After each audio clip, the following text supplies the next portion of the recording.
Wahai muslimah, meskipun kalian tahu diri kalian belum baik, mengenakan cadar itu tetap lebih baik.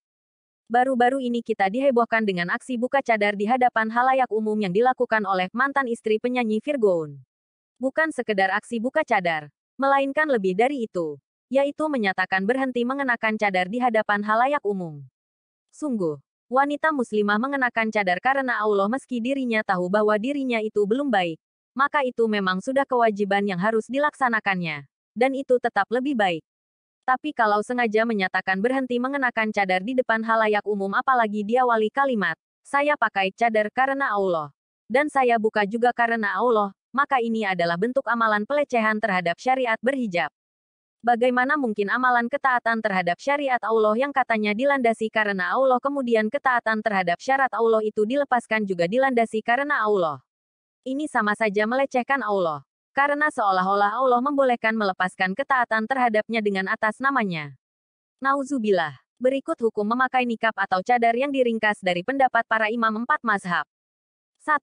Mazhab Hanafi. Pendapat mazhab Hanafi. Wajah wanita bukanlah aurat.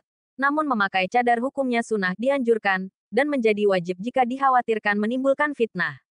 2. Mazhab Maliki. Mazhab Maliki berpendapat bahwa wajah wanita bukanlah aurat. Namun memakai cadar hukumnya sunnah dianjurkan, dan menjadi wajib jika dikhawatirkan menimbulkan fitnah. Bahkan sebagian ulama Maliki berpendapat seluruh tubuh wanita adalah aurat. 3. Mazhab Syafi'i. Pendapat mazhab Syafi'i. Aurat wanita di depan lelaki ajnabi, bukan mahram, adalah seluruh tubuh. Sehingga mereka mewajibkan wanita memakai cadar di hadapan lelaki ajnabi. 4. Mazhab Hambali. Imam Ahmad bin Hambal berkata, setiap bagian tubuh wanita adalah aurat, termasuk pula kukunya. Dinukil dalam Zadul Masir. Perempuan adalah perhiasan dunia, dan sebaik-baiknya perhiasan dunia adalah perempuan solihah. Dan tersembunyi itu jauh lebih selamat. Ingatlah kodratmu sebagai seorang perempuan. Di dirimu BGTU besar fitnah dunia. Terutama untuk kaum Adam. Ingat foto dan video yang kau post di sosmed pun menjadi dosa jariah. Apa itu dosa jariah? Yaitu dosa yang mengalir sampai hari kiamat. Kenapa bisa begitu padahal kan menutup aurat? Karena semakin banyak laki-laki yang memandangmu melihat dan menghayal yang tidak-tidak hanya dengan melihat wajahmu. Wahai perempuan mengaku engkau mencintai Allah dan Rasul-Nya namun engkau biarkan dirimu dipandang lelaki bukan mahram. Maka semakin menumpuk dosa-dosa. Itu namanya zina mata. Kenapa wanita paling banyak menjadi penghuni neraka? Karena wanita paling sering meremehkan dosa. Mengapa UPLOAD foto diri termasuk dosa jariah? Karena 1. Allah melarang wanita menampakkan kecantikannya kecuali pada suami dan mahramnya. Dan hendaklah mereka menutupkan kain kudung ke dadanya. Dan janganlah menampakkan perhiasannya kecuali kepada suami mereka, atau ayah mereka, atau ayah suami mereka. An-Nur 31. 2. Allah melarang wanita berhias kecuali untuk suami dan mahramnya. Dan hendaklah kamu tetap di rumahmu dan janganlah kamu berhias dan bertingkah laku seperti orang-orang jahiliyah dahulu. Al-Ahzab 33. 3. Allah menjadikan wanita sebagai ujian terbesar bagi pria. Dijadikan indah pada pandangan manusia kecintaan kepada apa-apa yang diingini, yaitu wanita-wanita. Ali Imran 14. Tanda hubung. Aku tidak meninggalkan satu fitnah pun yang lebih membahayakan para lelaki selain fitnah wanita.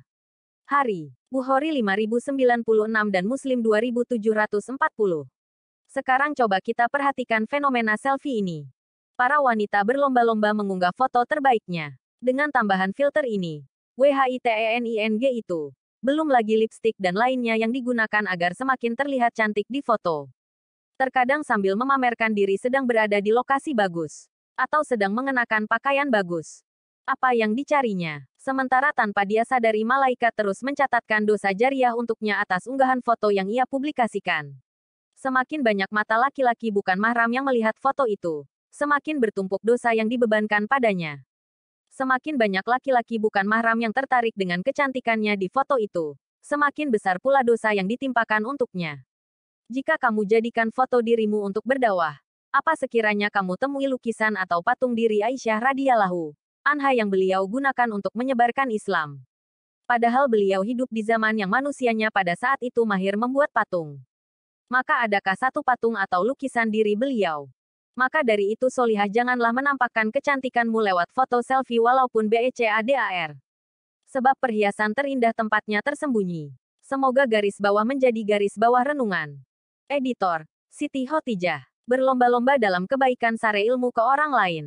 Satu orang yang tahu ilmu karena info dari kamu. Insya Allah bernilai pahala karena mengajak kepada kebaikan. Dapatkan update setiap harinya video dan poster ilmu dengan bergabung dalam grup WKSA Kajian Sunnah Ahwat.